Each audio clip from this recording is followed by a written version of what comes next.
Так выглядит будущая мечеть в селе Айкыш, Черново, Первомайского района. Местные мусульмане строят ее своими силами. В прошлом году они приступили к реконструкции выделенного им в селе здания, но к работе подошли основательно, фактически строя заново. За это время успели залить фундамент и поднять стены. Мен пек шүкірлер білдірем. Біріншіден Қырым муфтиін Аджи Эмрали Эфендимізге. Ол бізге балабан бір ярдым етті, свет бізге кечірілді. Екіншіден бұтым көйімізге, адамларымызға кім іштрақ етті, кім ярдым бере, ақчыданым, таштаным, стройматериалыным, айбар көйіне.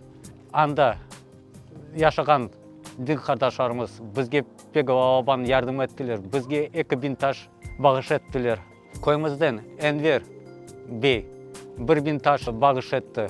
Айбар көйінден Эмине ханым 1000 таш бағыш етті. Чечен дін қардашларымыз бізге 60 тонна чақыл ярдым еттілер ал бермеге карьерден. Сарыбаш көйінден Рустем бей, Энвер бей, цемент ярдым берділер. Пек çok sağ ol demestейм құручыларымызға. В Айкыш проживает более 70 крымско-татарских семей. Мечети в селе нет. Местные мусульмане совершают поклонение в помещении, выделенном им сельсоветом.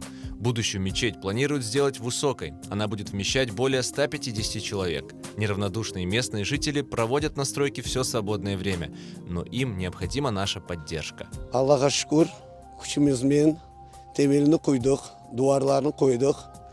Ve planımızda var, kısmet etse bu yıl damımızı kapatmağa.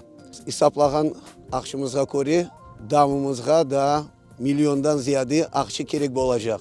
Sizden müracaat dileyimiz. Allah kısmet etse yardım verseniz Kırım boyunca da bir kısmet etse cami kurulacak. Her bir şey bağlı ola stroy materyal, başka şeylerge bizim küçüğümüz yetmeyedir. Onun için bizge yardımınızga bek muhtaçmız. Çareleriniz olsa bizim cami kuruş için yardım veriniz. Stroykadan anlagan söyler ki kuruculuk yaptı. Parası olan söyler parasına yardım ettiler. Sağ olsunlar.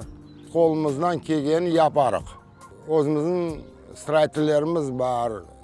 Traktörlerimiz var, ekskavatorlarımız var. Çok şey yapmaya çaremiz var.